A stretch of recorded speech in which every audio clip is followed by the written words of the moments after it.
The wind came off the mountain like something with teeth, and the snow fell so thick that Maren could barely see the fence posts 3 feet from the clinic door.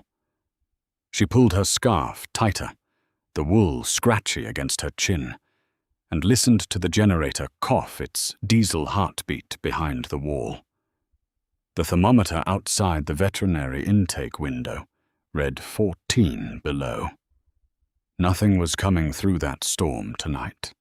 Nothing sane, anyway. That was when she heard the scratching.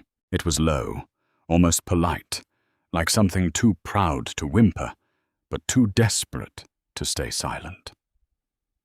Maren set down the syringe she had been labeling, penicillin for old Hagar's goat, and crossed the tile floor in her rubber clogs. The Blackridge Pack's only veterinary technician did not get many after-hours visitors. The pack didn't waste resources on her clinic. They barely wasted resources on her. She opened the side door, and the cold hit her face like a slap from a frozen hand.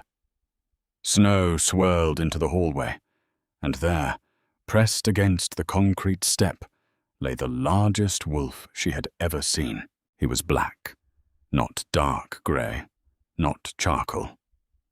Black the way a lake is black at midnight, the kind of darkness that swallows light and gives nothing back. His fur was matted with ice, and something darker, blood maybe, crusted along his left shoulder where a gash ran from his collarbone to the 4th rib. His eyes were gold, not amber, not hazel. Gold like the edge of a coin held up to firelight. Those eyes locked onto hers with an intelligence that should have terrified her. Here is what Maren did not know.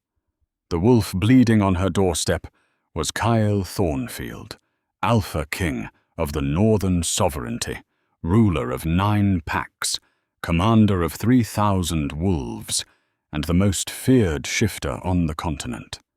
He had been ambushed at the border crossing by 6 rogues with silver-tipped arrows, and he had killed 5 of them before the 6th caught his shoulder with a blade treated in wolfsbane extract. The poison was slowing his shift. He could not return to human form without risking cardiac arrest. His beta had lost his trail in the blizzard 40 minutes ago. He had stumbled downhill, following the only scent that did not smell like pine needles and death. Lavender, rubbing alcohol, cheap powdered cocoa from a tin. Her. He had intended to shelter under her porch for 20 minutes, just long enough for his healing to stabilize, and then disappear before she noticed. He had planned to be disciplined about it, strategic, kingly. Then she opened the door, and her scent hit him like a freight train made of wildflowers, and something deep in his chest, something older than language, older than his crown, older than the mountains themselves, said one word. Mine. He intended to stay one night. He was wrong about that. Maren knelt in the doorway, letting the snow soak through the knees of her scrub pants, and studied the wolf. His breathing was shallow. The wound on his shoulder glistened wetly, and she could see the muscle beneath, inflamed and swollen in a way that suggested toxin exposure. She had treated wolfsbane reactions before, mostly in patrol wolves who stumbled into old hunter traps near the southern ridge. The treatment was simple: activated charcoal paste on the wound, a heated compress, and time. She reached out her hand, palm up, fingers loose, and held it 6 inches from his muzzle. The universal language. I am not a threat. The wolf, the Alpha King of the Northern Sovereignty, the terror of 3 rival kingdoms, pressed his enormous head into her small hand and closed his eyes.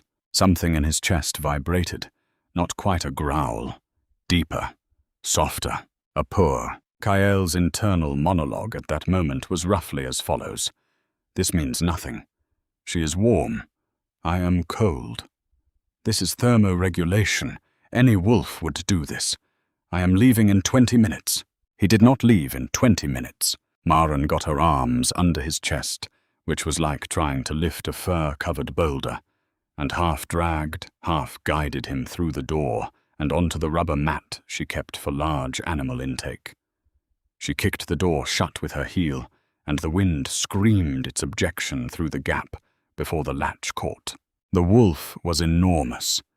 His shoulder reached her hip when he tried to stand, and when he lay flat, he took up most of the mat. She had treated timber wolves before, wild ones brought in by the rangers, and the biggest had been maybe 140 pounds. This wolf was easily 250, possibly more. His paws were the size of her spread hand. He's not a wild wolf, she thought. He can't be. No wild wolf is this big. But he wasn't wearing a pack collar either. No identifying marks. No tags. Just that impossible size and those gold eyes that tracked her every movement with an unsettling attentiveness, like he was memorizing her. She snapped on latex gloves. The gloves smelled like talcum and synthetic rubber, and the wolf's nose twitched. "All right, big guy," she said, crouching beside him. "I'm going to look at that shoulder. If you bite me, I will be very annoyed with you, and you'll have to find another vet who works at 1 in the morning during a blizzard. So let's both be civilized about this." She cleaned the wound with saline solution, warm from the bottle she kept on the radiator. The wolf flinched once when the liquid hit the deepest part of the gash, and his lip curled back over teeth that could have crushed her forearm like a breadstick. But he did not snap. He held perfectly still, his gold eyes fixed on her face, and breathed. She packed the wound with activated charcoal paste. She wrapped it in clean gauze. She covered him with the old wool blanket she kept on the cot in the back room, the one that smelled like dryer sheets and her own skin, because she slept on it 3 nights a week when the roads were too icy to walk home. The wolf inhaled that blanket like it was oxygen. "You're safe now," she murmured, and her fingers found the thick fur behind his ears, and she scratched gently, the way she did with old Gunner, the clinic's ancient basset hound who slept in the supply closet. The purr came back, louder this time. His whole body shook with it, 250 pounds of apex predator, vibrating like a house cat, because a small woman with chapped hands was scratching behind his ears. Kael's dignity made one final stand. "This is humiliating," the human part of his mind said. "I am the Alpha King. I have personally beheaded 2 traitors this year. I am above this." His wolf, the primal creature that shared his body and usually deferred to his authority, responded by rolling onto its side and exposing its belly. Maren laughed. It was a quiet, surprised sound, like she had forgotten she knew how. "Oh, you're a sweetheart, aren't you? You're just a big baby." Kael wanted to die. Kael also wanted her to never stop touching him. These 2 desires coexisted without any sense of contradiction. She was small, he noticed, small and thin in a way that suggested she did not eat enough, the kind of thin that came from choosing between heating oil and groceries. Her scrubs were faded blue, washed so many times the fabric had gone soft and shapeless. Her hair was dark brown, pulled back in a messy braid, and there was a scar on her left wrist, pale and old, that looked like a burn from a stove or an autoclave. She wore no jewelry, no pack insignia, no mate mark on her neck. Unmated, unclaimed, alone. Something possessive and ancient rearranged itself in his chest. She yawned, covering her mouth with the back of her wrist, and he could smell the cocoa she had been drinking, sweet and powdery, mixed with the lavender hand cream she kept in her pocket. "I should stay up with you," she said, settling cross-legged on the floor beside him. "In case you have a reaction to the wolfsbane, it can cause seizures in the first few hours." She leaned against the wall, pulling her knees to her chest, and her eyes drifted shut, then snapped open, then drifted shut again. 20 minutes later, She was asleep. Her head tilted sideways and came to rest on his flank, her cheek pressed against his fur, her breathing slow and deep and trusting. The Alpha King of the Northern Sovereignty lay on a rubber mat in a run-down veterinary clinic in the poorest village of the Black Ridge Territory, covered in a blanket that smelled like generic dryer sheets, with a sleeping woman's face buried in his fur. And he did not move a single muscle for the next 6 hours. He did not want to wake her up. That was what he told himself. His wolf offered no commentary. It did not need to. They both knew the truth. Morning came grey and quiet, the storm still breathing against the windows, but softer now, like it was getting tired. Maren woke with her face pressed into the warmest, softest surface she had ever encountered, and for a disoriented moment she thought she had fallen asleep against a heated fur coat. Then the fur coat breathed, and she remembered. The wolf was watching her. Those gold eyes, impossibly bright in the pale morning light, were fixed on her face with an expression she could not quite name. If he had been human, she would have called it tenderness. But he was a wolf, so she called it breakfast interest, and scrambled to her feet. Right, food, you must be starving. She fed him 2 pounds of raw venison from the clinic freezer, thawed under warm water. She set it on a metal tray like she was serving dinner at a restaurant, and the wolf ate it with a delicacy that struck her as odd. Most wolves she had treated ate like they were angry at the food. This one chewed, slowly, neatly. She also poured him water in a mixing bowl, because the regular water dishes were too small for his head. He drank carefully, not spilling a drop, and then licked his chops and looked at her in a way that was unmistakably polite. "You have manners," she said, genuinely surprised. "Who raised you?" Kael thought. A dead queen and a succession of combat instructors who would weep if they could see me right now. She checked his wound. The swelling had gone down overnight, which surprised her. Normal wolves took days to metabolize wolfsbane. This one was healing at a rate that suggested either a remarkably strong immune system or a very high rank. She did not let herself think about what very high rank might mean. "You can stay until the storm breaks," she told him. "I don't have anywhere to release you anyway. The roads are buried." She went about her morning routine. Fed the 3 cats recovering from spay surgery in the back room. Cleaned the kennels. Mixed medications. Called old Hagar about the goat, the phone crackling on the landline because cell service had been dead since midnight. The wolf followed her, everywhere. He padded behind her on silent paws, his shoulder nearly healed now, his massive body navigating the narrow clinic hallway with surprising grace. When she cleaned the kennels, he sat in the doorway and watched. When she mixed medications, he lay at her feet and rested his chin on her shoe. When she opened a can of tuna for the cats, he looked at the tuna, looked at her, and wrinkled his nose in a way that clearly communicated, "I would rather starve." "Snob," she said. The storm did not break that day, or the next. On the second day, Kael's beta, a man named Ronan with a shaved head and a permanent expression of low-grade alarm, reached him through the pack bond. "My king, where are you? The council is in emergency session. Lady Vestra is claiming you're dead and petitioning to dissolve the mate selection."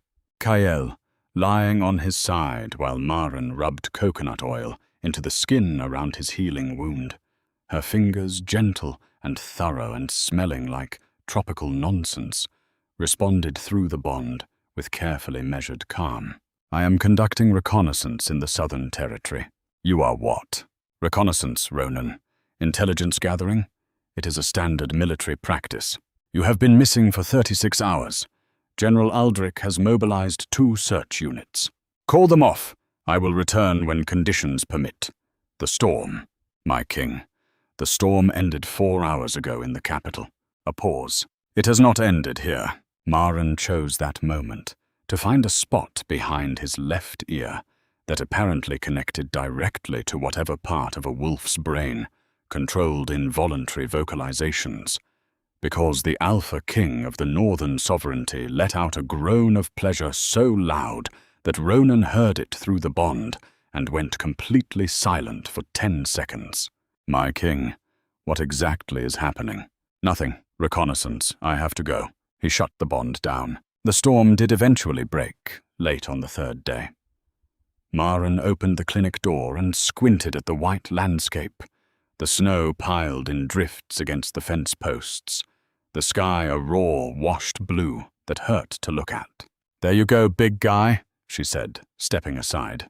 "You're free." The wolf did not move. He stood in the middle of the clinic floor, on the rubber mat that still held the shape of his body, and looked at her. Then he looked at the door. Then he looked at her again. He walked past the door, jumped up onto the cot in the back room, turned around 3 times, and lay down. Maren stared at him. "You can't live here." The wolf closed his eyes. "I'm serious. You are a wild animal. This is a veterinary clinic. There are rules, regulations, health codes that I am already probably violating by letting 3 cats sleep in the autoclave room." The wolf began to snore, gently, performatively. Maren pinched the bridge of her nose and sighed, the sigh of a woman who had already lost this argument and knew it. She named him Shadow because she had no imagination for names, and because he followed her like one. She told herself it was temporary. She told herself this every morning for 2 weeks, while Shadow ate venison off a metal tray, slept on her cot, and occasionally looked at her with an expression of such naked adoration that she had to look away, because it made something behind her sternum hurt in a way she did not have a name for. She had not been looked at like that by anything since her mother died. What Maren did not know, what she could not have known, was that the Alpha King was living a double life. Every 3 days, he would slip out of the clinic at dawn while she slept, shift to human form in the tree line, dress in the clothes Ronan left in a hollowed-out oak, and return to the capital for 8 hours of concentrated kingship. He attended council meetings. He reviewed border defense reports. He signed execution orders for the surviving rogue who had ambushed him. He did all of this with the faint scent of coconut oil and lavender clinging to his skin, and when Lady Vestra asked him why he smelled like a spa, he told her it was a new soap and dared her with his eyes to pursue the subject. Lady Vestra was the alpha daughter of the Eastern Pack, beautiful in the way that ice sculptures are beautiful, all sharp angles and cold precision. She had been the leading candidate for his Luna before his disappearance, and she was not accustomed to being ignored. Her pale blonde hair was always arranged in elaborate braids that must have taken an hour each morning, and her smile never reached her eyes except when she was about to say something cruel. But even Vestra had her cracks. Kael had once seen her, late at night in the palace greenhouse, talking to the orchids. Not in the way gardeners talked to plants, the encouraging way, the growth way. She talked to them the way lonely people talked to things that could not leave.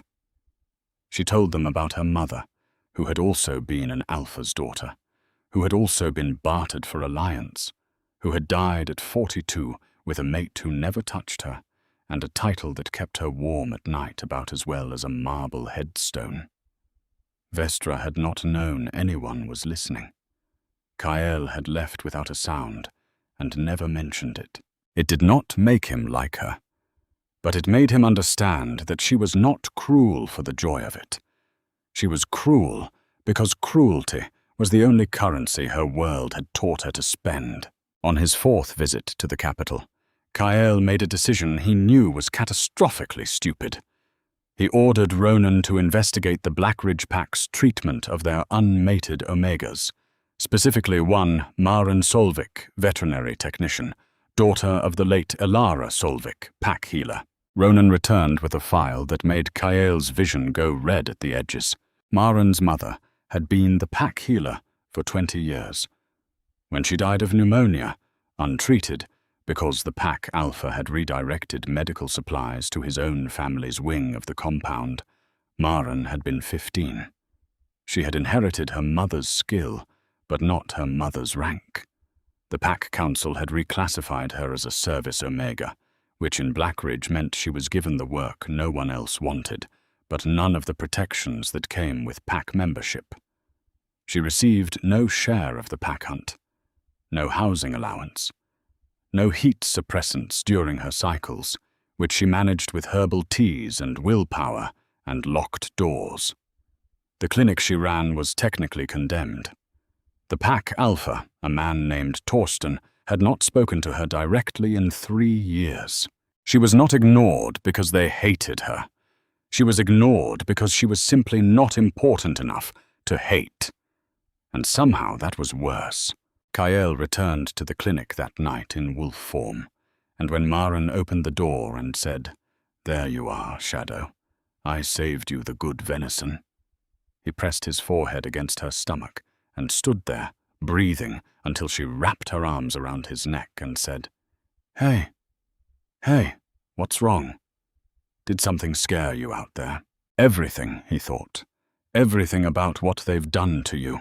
But she could not hear his thoughts, so she just held him, and her heartbeat was steady against his ear. And he decided in that moment that he would burn Blackridge to the ground if it would make her life 1 degree easier. And he also decided that this was probably an overreaction. And he also decided that he did not care. The double life continued, and it got worse, or better, depending on your perspective. Day 16. Maren left her laundry basket by the clinic's back door while she hung scrubs on the indoor line. When she returned, her favorite flannel shirt was gone. She found it 3 hours later, tucked under Shadow's chin on the cot, his eyes closed, his nose buried in the collar. She should have been annoyed. She was not annoyed. She was something else. Something dangerously close to charmed. Day 19. Maren walked to the general store in town, a 40-minute trek through packed snow, to buy rice and canned soup. When she returned, there was a dead rabbit on her doorstep, freshly killed, still warm, arranged neatly, almost decoratively, on the welcome mat. Shadow was sitting beside it, with an expression of profound self-satisfaction. "Did you bring me a gift?" she asked. The wolf's tail moved, once, twice, dignified, restrained, the tail of a king. "You are the strangest animal I have ever met." Day 23. The heating unit in the clinic failed at 2 in the morning. Maren woke up shivering, her breath visible in the dark, the temperature inside the building dropping fast. She pulled the wool blanket tighter and curled into a ball, but the cold was the invasive kind, the kind that found the gaps between blanket and skin and settled into bone. Something warm pressed against her back. 250 pounds of wolf curved around her body like a parenthesis. His fur was dense and impossibly soft against her thin pajamas, and his body heat radiated like a furnace, steady and abundant. His massive head came to rest on the pillow beside hers, and his breath stirred the hair at her temple, warm and rhythmic. She should have been afraid. He was a predator. His jaw could generate 800 pounds of force per square inch. His teeth were longer than her fingers. She rolled over, pressed her face into his chest, and fell asleep in 4 seconds. Kael lay in the dark, rigid with a terror he had not felt since his first battle. Because the woman who smelled like lavender and cheap cocoa was curled against him with absolute trust, and his heartbeat was doing something medically concerning, and his wolf was making a sound he had never heard it make before. A low, continuous hum, like a motor running on pure contentment. "This is temporary," he told himself. "I am gathering intelligence. I will leave tomorrow." He told himself this on day 23. He was still there on day 31. On day 28, she gave him a bath. He could have refused. He could have growled, backed away, made himself impossible. He was, after all, a 250-pound wolf with a jaw that could sap a femur. No one could force him into a bathtub. The bathtub was actually a large galvanized steel trough she used for livestock, dragged into the heated back room and filled with warm water from the clinic's ancient boiler. She added a capful of oatmeal shampoo, the kind made for sensitive skin, and the water turned cloudy and smelled like breakfast. "Come on, you smell like a forest floor," she said, patting the edge of the trough. He got in the trough, the alpha king of the northern sovereignty, who had once held a rival alpha's head underwater in a river until the man yielded his territory, sat in an oatmeal bath, while a woman who weighed 115 pounds scrubbed behind his ears with a washcloth. She was thorough. She worked the shampoo into his fur with both hands, her fingers finding the thick undercoat, working out tangles and burrs with a patience that bordered on meditative. She talked while she worked, the way she always talked to him, a continuous, low stream of consciousness that she would never have shared with another human being. "Hagar's goat is doing better. The penicillin finally kicked in. I thought we were going to lose her for a while there. Her kid keeps trying to eat the bandages, though. Baby goats have no survival instinct. None. They will eat anything. Plastic bags, shoelaces. I once saw a baby goat eat an entire newspaper and then look at me like I was the one with the problem." Kyle listened. He listened to everything she said, the trivial and the quiet, and the occasional accidental devastating thing that slipped through her defenses like a knife between ribs. Mom used to say that animals were better patients than people because they didn't lie about where it hurt. They just let you find it. Her hands paused on his shoulder, over the scar where the wolfsbane blade had caught him. It was fully healed now, a thin silver line under new fur. "She would have liked you," Maren said softly, to a wolf in an empty clinic during a winter that would not end.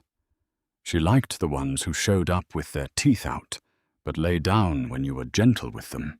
Kael's chest ached. She poured warm water over his back with a plastic jug, rinsing the shampoo in long, slow cascades, and the water ran off his fur in rivulets and pooled around his paws. Steam curled between them.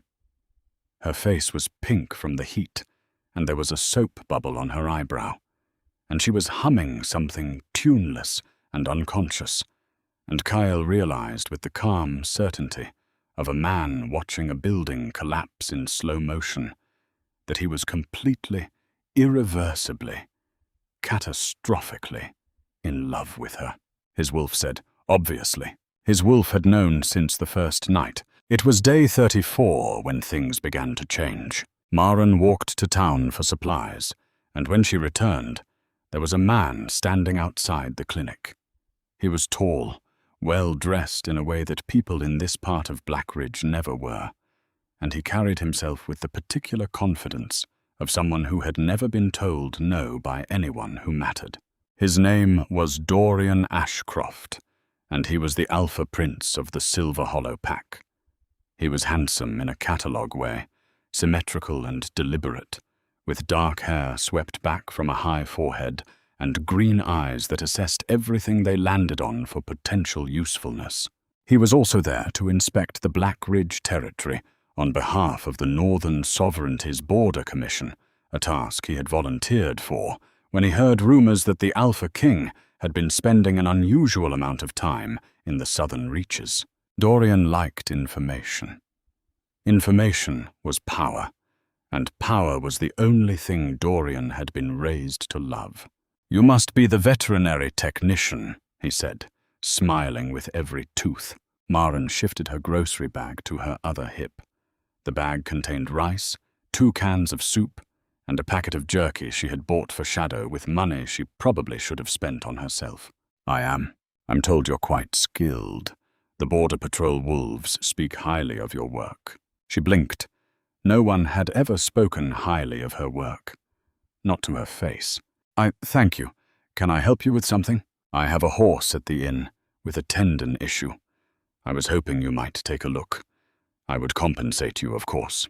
Maren's eyes went briefly wide at the word compensate, and something in Kael, watching from behind the curtain in the clinic window, wanted to put his fist through something. She agreed, because she needed the money, and because the man was polite, and because she had no reason to refuse. Dorian walked her to the inn, and his hand touched the small of her back as he guided her through the door. And the touch lasted exactly 1.5 seconds too long. Kael's vision went gold. That night, when Maren returned smelling faintly of horse liniment and Dorian's cologne, a sharp, aggressive scent like cedar and ambition, Shadow would not look at her. He lay on the cot with his back to the door, his tail flat, his ears pinned. "Shadow, what's wrong?" She sat beside him and reached for his scruff, and he pulled away. "Hey." Her voice went soft, concerned. She climbed onto the cot and lay beside him, curling around his massive back the way he usually curled around hers, and pressed her face between his shoulder blades. "I don't know what's bothering you," she whispered, "but I'm here. I'm not going anywhere." The wolf shuddered, a full body tremor that ran from his ears to his tail. He turned around. He pressed his nose against her throat, against the pulse point where her blood ran closest to the surface, and he breathed in, and the breath was shaky. He was scenting her, covering Dorian's trace with his own. And Maren, who did not understand the significance of what was happening, simply held his head against her neck and stroked his fur and said, "It's okay. You're okay." She thought he was afraid of being abandoned. She had no idea she was being claimed. Dorian returned the next day, and the day after that. The horse's tendon, Kael noted with barely controlled fury, seemed to be healing at an impossibly slow rate for a purebred Silver Hollow stallion. Almost as if someone were aggravating the injury deliberately to create reasons for return visits. On Dorian's 3rd visit, he brought Maren a package of imported tea, white peony, silver tips, wrapped in tissue paper. It was the kind of gift that said, "I noticed you drink tea." It was also the kind of gift that said, "I am making my intentions known." Maren held the package with both hands and stared at it like she had never been given a present before. She probably hadn't. "This is too much," she said. "It's tea," Dorian said, with a self-deprecating smile that Kael recognized as practiced. "It's hardly a declaration." But it was. They both knew it. Dorian's eyes lingered on the bare column of her neck, on the unmarked skin where a mate bite would go, and something acquisitive moved behind his expression. That evening, Kael shifted in the trees, dressed in the hidden clothes, and appeared at Maren's clinic door in human form, for only the 2nd time. The first time had been a brief, awkward encounter on day 12, when he had come to the clinic under the pretense of inspecting border medical facilities. He had been cold, efficient, terrifying. He had looked at her like she was a line item in a budget report. He had asked 3 questions, written nothing down, and left in 4 minutes. He had done this on purpose. The further he kept his human self from her, the cleaner the separation. The less she would associate the distant, intimidating Alpha King with the wolf who slept on her pillow. This time was different. He knocked. She opened the door, and her eyes went wide, not with fear exactly, but with the involuntary deference that every Omega felt in the presence of a dominant Alpha. Her chin dipped, her shoulders curved inward. She made herself smaller. He hated it. He hated that she had been trained to shrink. "Alpha King," she said. Is this about the inspection? I filed the compliance report with the Pack Council last week. It is not about the inspection. He was aware that he was handling this badly. He had rehearsed a plausible cover story, something about border security concerns, something clinical and official. But he was standing 3 feet from her, and she smelled like lavender and oatmeal shampoo and the wool blanket they shared, and every carefully prepared sentence dissolved like sugar in hot water. "There is a man visiting this area," he said, and his voice came out harder than he intended. "An Alpha Prince from Silver Hollow, Dorian Ashcroft." Maren's expression shifted. He brought a horse to the clinic. He did not come here for the horse. She stared at him. Her brow creased. The scar on her wrist caught the light. "I don't understand. He is not to be trusted. That is all I came to say." He turned to leave. His wolf howled inside his chest, a sound of pure, frustrated objection, because the wolf did not want to leave. The wolf wanted to cross the 3 feet of cold air between them and press his face into her hair and stay there until the stars burned out. "Alpha King." He stopped. "Why do you care?"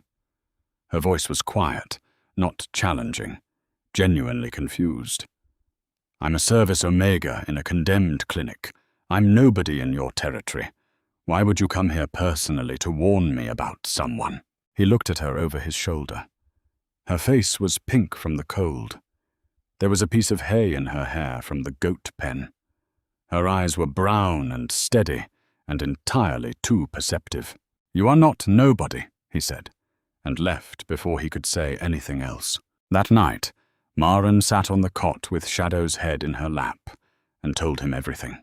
"The Alpha King came to the clinic today." Shadow's ears pricked forward. "He told me not to trust Dorian, which is... I don't know. It was strange. He was strange. He looked at me like..." She trailed off.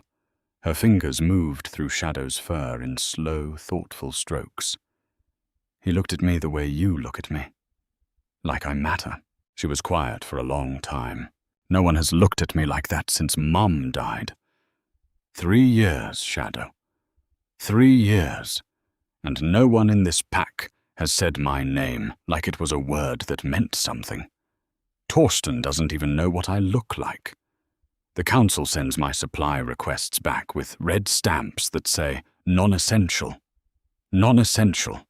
Like keeping animals alive is a hobby." Her voice cracked on the last word, just barely, and she covered it with a laugh that did not quite work. "The Alpha King said I'm not nobody. That's..." I keep turning it over in my head. Why would he say that? He doesn't know me. Shadow pressed his head harder into her lap. His gold eyes were fixed on her face. "You know what's funny? I feel like you understand me better than any person I've ever met. And you're a wolf." She leaned down and pressed her lips to the top of his head. "My wolf." Cale stopped breathing. "My wolf." His wolf said. "She said it. She claimed us. We are hers." His human mind said, "She is talking to an animal. This does not count." His wolf said, "It counts." Dorian came back the next morning. He came without the horse. He came with a proposal.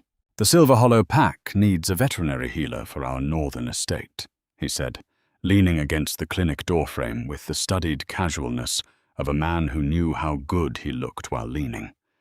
"The position comes with housing, a full staff, a salary that would make your current arrangement look like a volunteer operation. Which, forgive me, it essentially is."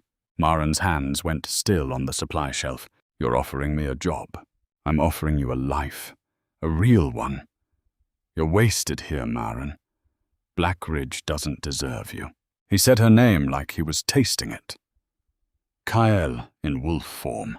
hidden behind the supply shelf in the back room where he had been sleeping when Dorian arrived, felt his claws extend into the linoleum floor, leaving 4 neat gouges in the tile. That's incredibly generous, Maren said. Can I think about it? Of course. Take all the time you need. Dorian stepped closer, close enough that his scent would be on her clothes when he left. I should tell you, the position is not the only reason I've been coming back. Maren's breath caught. You are remarkable, Dorian said. I hope you know that. He lifted his hand and brushed a strand of hair from her face, and his fingertips grazed her cheek, and from the back room came a sound that made every hair on Dorian's arms stand upright. It was not a growl. A growl would have been manageable, familiar, a sound that occupied a known spectrum of threat. This was deeper. It came from somewhere below sound, a vibration that Maren felt in her teeth and Dorian felt in the base of his skull, in the primitive part of the brain that remembered what it was like to be prey. Shadow emerged from the back room, and for the first time, Dorian saw the wolf. His practiced confidence flickered. Just for a moment. Just long enough. That is a very large wolf. That's Shadow. He's mine. He's looking at me like he wants to eat my throat. Shadow was, in fact, looking at Dorian with the calm, measured assessment of someone deciding where to start. He's protective, Maren said. He's fine. Shadow, stop it. Shadow did not stop it. Dorian left, quickly. His exit had a hurried quality that his arrival had not. When the door closed, Maren turned to the wolf. What was that? He was being nice. Shadow sat down and licked his own paw, with elaborate indifference, as if the previous 30 seconds had not happened. 3 days later, Kael was in the capital for a council session, when Dorian Ashcroft appeared at the long table, smile sharp, green eyes calculating. Alpha King, I've been meaning to discuss the border survey results. Discuss them. In particular, I found something interesting in the Black Ridge sector.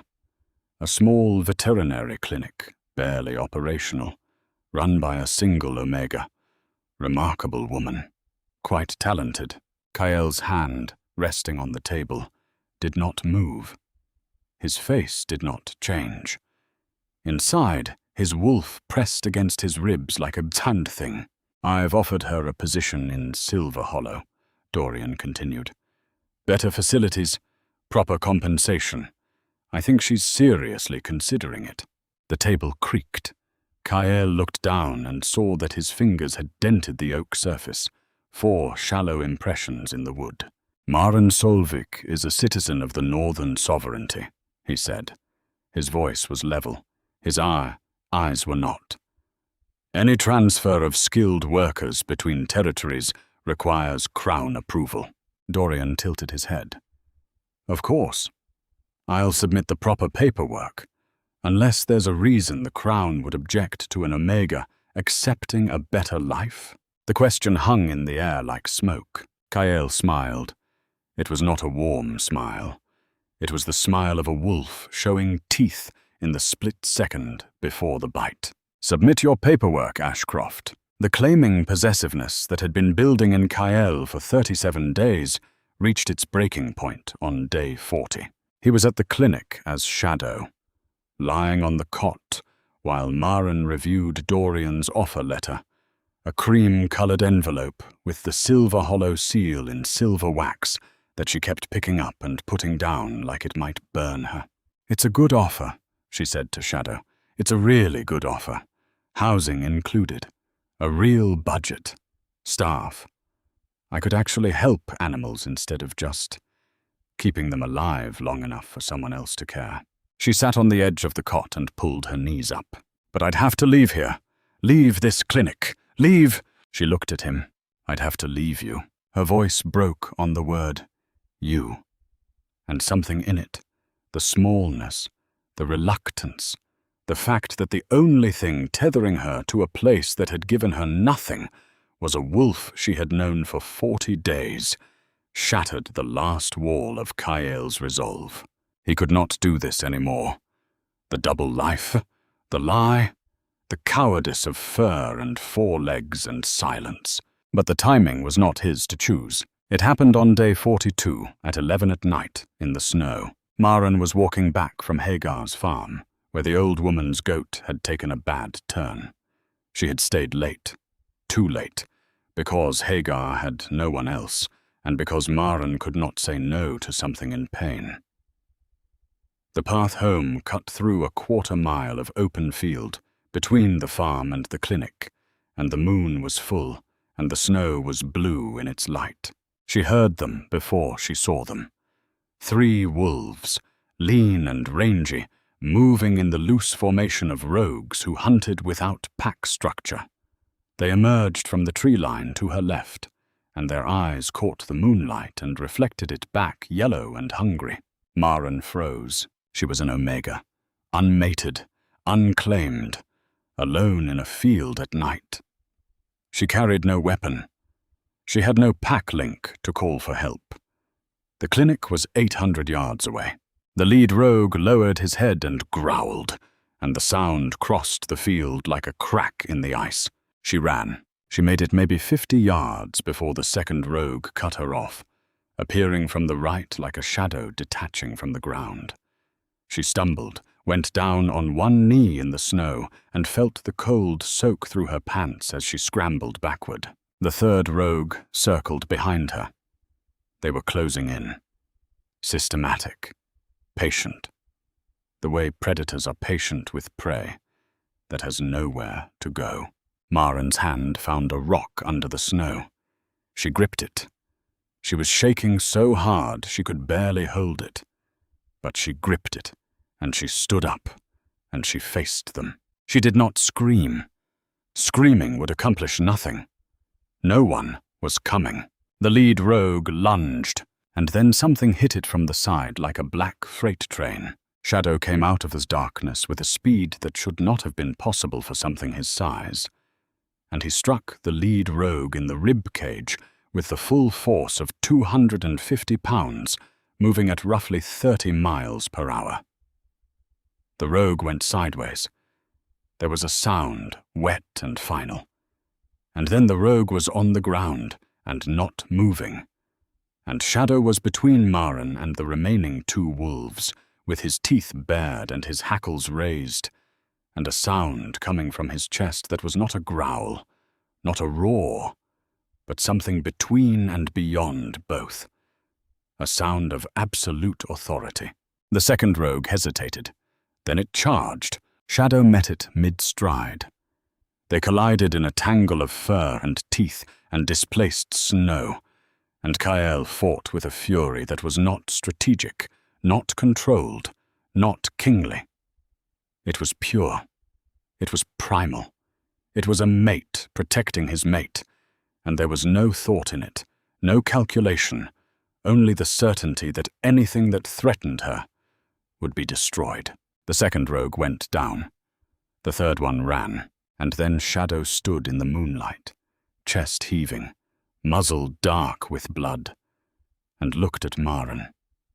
And she was looking at him, and the adrenaline was still coursing through both of them. And that was when his body decided for him. The shift started in his shoulders. He felt the bones lengthen, the joints realign, the spine straighten. Fur receded like tide pulling back from shore. His muzzle shortened. His paws became hands. His form rose from 4 legs to 2, and the wolf became a man. And the man was naked in the snow, covered in blood that was not his own, and his gold eyes were still gold, and he was looking at Maren with an expression of total helpless exposure. She stumbled backward.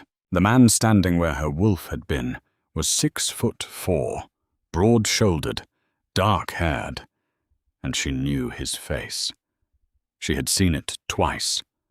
Once during an impersonal clinic inspection, once during a late-night warning about a prince she should not trust. "You," she whispered. Kael stood in the snow and said nothing, because there was nothing to say that would not be a lie, and he was done lying. You're the Alpha King. His breath misted in the air between them. His skin was steaming faintly in the cold, the residual heat of the shift radiating off him like a fever. Shadow is your shadow. Yes, for 42 days. Yes. Her eyes were wide. Her hands were shaking, not from the cold anymore, from something else. Something that looked like the precise moment when trust fractures. The flannel shirt you stole off the laundry rack. Yes. The dead rabbit on my doorstep. Yes. The bath. The oatmeal bath. I gave you a bath. You did. I told you things. Her voice was climbing now, thin and brittle. I told you about my mother. I told you about being alone. I told you that you were the only one who looked at me like I mattered, and you were a person. You were listening as a person. Maren, don't. She held up her hand. The rock was still in it. She looked at it, seemed surprised to find it there, and let it drop into the snow. You lied to me, every single day. You let me believe. I fed you out of a tray. I scratched behind your ears. I told you things I have never told another living soul, and you were him, the whole time. Her eyes were bright. Not with tears, with fury. Was it funny? The little Omega talking to a wolf about her dead mother? Did you go back to your palace and laugh about it with your beta? No. His voice cracked. He had faced armies. He had held a crown together through 3 assassination attempts. He had never felt fear like this. I have never laughed about any of it. I have repeated every word you said to me in the dark, over and over, and they are the most important words anyone has ever spoken to me. She stared at him. You had no right, she said. You had no right to hear those things without giving me the choice. That's not love. That's theft. The word landed like a blade. She turned and walked away, across the field, toward the clinic, her footprints small and precise in the snow. She did not look back. Kael stood there, naked and bleeding in the moonlight, and watched her go. And his wolf was silent for the first time in 42 days. She locked the clinic door. He heard the bolt slide home. He stood outside in the cold for an hour, then 2, then until the sky turned grey, and his skin went numb, and she did not open the door. Ronan found him at dawn, hypothermic and mute, and wrapped him in a coat and led him to the waiting horses without asking what had happened. Ronan was not a man who needed explanations. He could read the shape of a disaster without a map. 3 days passed. Maren did not see Shadow. She did not see the Alpha King. She saw nothing but the inside of her clinic and the steady, reliable grief of animals who needed help and did not lie about who they were. On the 2nd day, she found a dead rabbit on the doorstep, fresh, perfectly placed. On the 3rd day, there was a bundle of pine boughs outside the door, arranged in a rough nest with a wool blanket she did not recognize folded in the center. It smelled like him, cedar and snow and something warm underneath, something that her body recognized before her mind did. She brought the blanket inside. She told herself it was because it was cold and blankets were practical. She slept with it that night and woke up with her face pressed into it, breathing deep. On day 45, Dorian Ashcroft came to the clinic with his offer letter and a carriage waiting outside. Have you decided? He asked. Maren looked at the letter. She looked at the carriage. She looked at the open field beyond the clinic fence, where the snow was starting to melt and the first mud of early spring was showing through. I need 1 more day, she said. That night, she sat in the dark clinic with no wolf to talk to, and spoke out loud anyway, to the empty room, to the cot that still held the shape of him. I know you can hear me. Pack bond or alpha hearing or whatever it is. I know you're out there. Silence. Wind against the windows. Here's what I can't get past. You didn't trust me with the truth. You trusted me with your belly. You trusted me with your ears and your scruff, and you slept next to me and you let me hold you, but you didn't trust me with your name. And I need to understand why. More silence. Then from outside the window. Very quiet. A whine. Low and sustained and aching, like a violin string bowed too slowly. The sound of an animal in pain.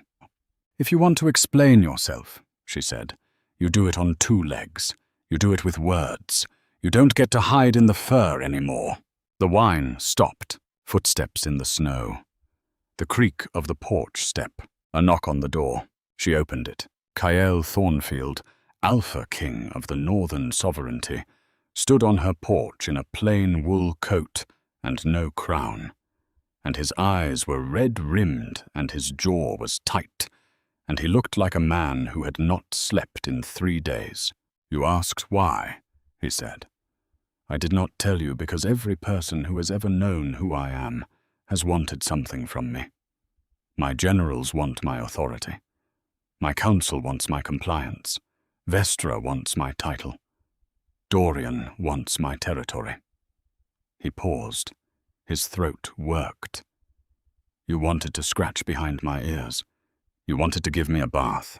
You wanted to tell me to give me a bath. You wanted to tell me about baby goats who eat newspapers. You wanted to show me every private, unguarded, honest part of yourself. And you did it because you thought I was safe. Because you thought I was just a wolf. His voice broke on the last 3 words. I was afraid that if you knew who I was, you would stop. You would bow. You would call me Alpha King and step back 3 paces and never tell me anything real again. And I would rather have been your wolf than my own king. Maren stood in the doorway with her arms crossed and her jaw set and tears running down her face. That's not good enough, she said. I know. You don't get to decide what I can handle. You don't get to protect me from the truth by turning it into a lie. I know. I'm furious with you. I know. I've been sleeping with your stupid blanket. He blinked. It smells like you, she said, almost accusatory. The real you. Both of you. And I hate it. And I can't stop. His hands hanging at his sides trembled. If you ever lie to me again, she said, about anything, I will throw you back out into that snowstorm. And I will not open the door. I understand. I haven't forgiven you. I am not asking you to. She looked at him for a long time. The wind moved her hair across her face. Come inside, she said. You look terrible. He crossed the threshold, like it was the border of a country he had been exiled from. She closed the door behind him. The bolt slid home. She made tea. The white peony that Dorian had brought. She poured 2 cups and set one in front of Kyle. And the irony of serving the Alpha King tea that his rival had given her was not lost on either of them. They sat at her small table, the one with the uneven legs that she had shimmed with a folded napkin, and they talked, not as wolf and rescuer, not as Alpha King and Omega, as 2 people in a cold room who had run out of places to hide. He told her about the ambush, about the wolfsbane, about arriving at her door half dead and smelling lavender and losing his entire strategic mind in the span of 1 heartbeat. She told him about Dorian's offer, about how close she had come to accepting. His jaw tightened. His cup cracked in his hand, a hairline fracture running through the ceramic, and hot tea seeped over his fingers. You're doing it again, she said. Doing what? The possessive thing. You're crushing my cup. He set the cup down carefully. Dorian Ashcroft did not come to Black Ridge for a horse. I know. He came for you. I know that too. He is not a good man, Maren. Neither are you. You lived in my clinic for 42 days, pretending to be a pet. He opened his mouth, closed it, conceded the point with a slight incline of his head. But you didn't hurt me, she said quietly. You kept me warm. You brought me food. You slept between me and the door every night like you were standing guard. You fought 3 rogues with your teeth. I would fight 100. That's the problem. You mean it. The next morning, Dorian arrived with the carriage. He knocked on the clinic door. Maren opened it. Kael stood behind her, in human form, in his plain coat, his hand resting on the small of her back, with a gentleness that somehow communicated more threat than a drawn sword. Dorian's smile froze. Alpha King, I didn't expect to see you here. And yet, I've come for Maren's answer regarding the Silver Hollow position. Kael's hand did not move from her back. His eyes were gold, not brown, not hazel. Gold, the same gold that Dorian had seen in the wolf's eyes. And in that moment, Dorian understood, and his understanding showed on his face like a window shade snapping up. You, Dorian said. The wolf. The wolf. Dorian looked at Maren. He looked at Kael. He performed a rapid and clearly unpleasant calculation. I see, well. His smile returned, thinner. The offer stands, of course. Should you change your mind? She will not, Kael said. I can answer for myself, Maren said. Both men went silent. I'm staying, she told Dorian. Not because he's telling me to, because this is my clinic. These are my animals. This is my home, even if no one else thinks it is. She paused. But thank you. The tea was good. Dorian left. He did not look back. His carriage wheels cut dark lines through the melting snow. Kael's hand was still on her back. You can move that. She's odd, I know. She did not ask him again. The claiming happened on a Tuesday, because the universe has no sense of occasion. Kael convened the Black Ridge pack in the village square. Not a request. A royal summons. The pack alpha, Torsten, arrived looking nervous in a way that suggested he knew exactly how badly he had miscalculated, and the pack council stood behind him in their formal furs, looking like men who had suddenly realized the cliff edge was much closer than they had thought. Maren stood at the edge of the crowd in her faded scrubs, because she owned nothing formal, and because Kael had told her to come as she was. He stood in the center of the square.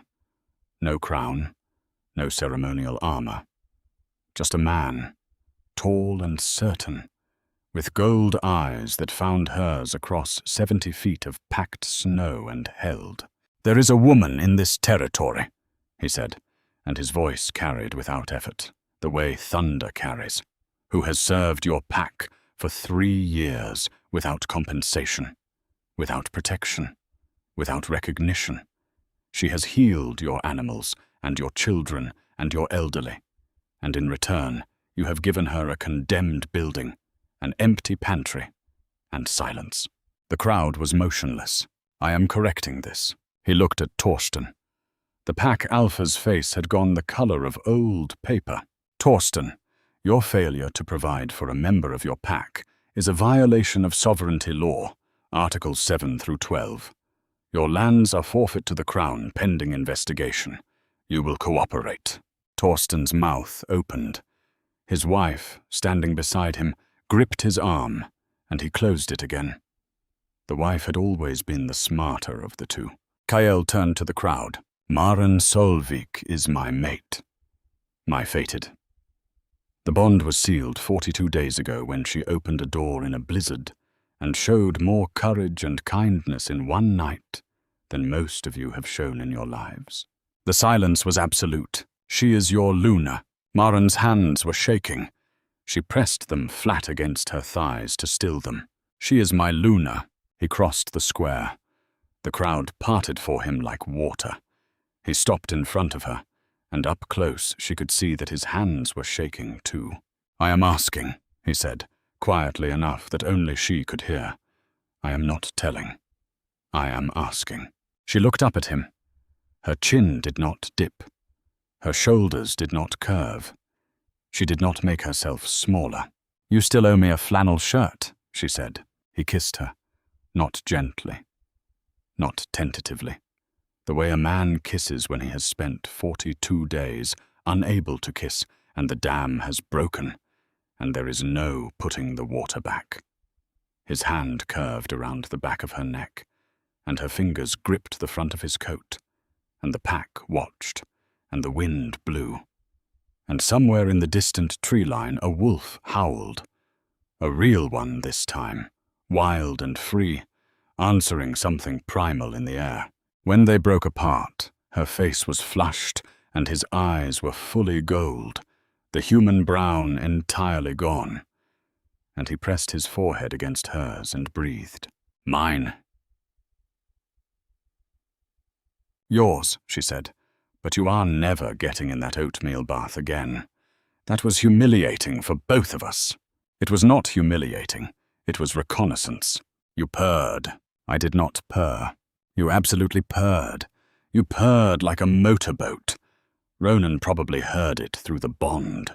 Ronan, standing at the edge of the square, with his arms folded and his expression of low-grade alarm, temporarily replaced by something that might, in very generous light, have been called a smile, said nothing. He had indeed heard it through the bond. He would take this knowledge to his grave. 6 months later, the clinic was no longer condemned. It had a new roof funded by the Crown. It had heated floors and proper medical equipment, and a staff of 3, including a young beta named Suri, who had a gift with birds and a tendency to talk to them in the same stream of consciousness way Maren talked to wolves. Maren still wore scrubs. She still kept a tin of cheap powdered cocoa on the radiator, even though the palace kitchen could have provided anything she wanted. She still talked to her patients, the goats and horses and the occasional barn cat, in that low, easy voice that expected nothing and offered everything. She was Luna now. The pack council addressed her with bowed heads and careful voices. The Omegas who had once ignored her brought their children to the clinic with shy smiles and small offerings, jars of honey, knitted scarves, a hand-drawn card from a pup who had spelled her name wrong. Vestra had withdrawn her candidacy the day the claiming was announced. She had done it with a stiff letter on formal stationery, and if Kael had looked closely at the bottom of the page, he might have noticed a slight warping of the paper where something wet had fallen on it. But he did not look closely.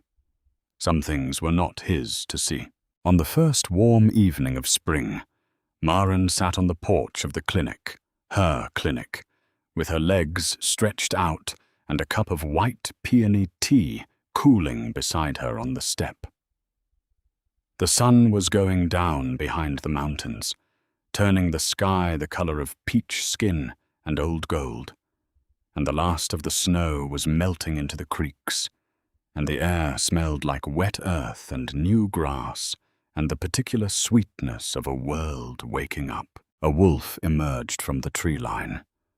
Black, impossibly large, gold-eyed. He crossed the yard in easy strides, jumped up the porch steps, and lay down beside her with his head in her lap. His weight settled against her legs, warm and heavy and familiar, and she felt the vibration start in his chest before she heard it. That low, continuous hum. Not quite a growl, not quite a purr. Something between and beyond both. She ran her fingers through the thick fur behind his ears, found the spot,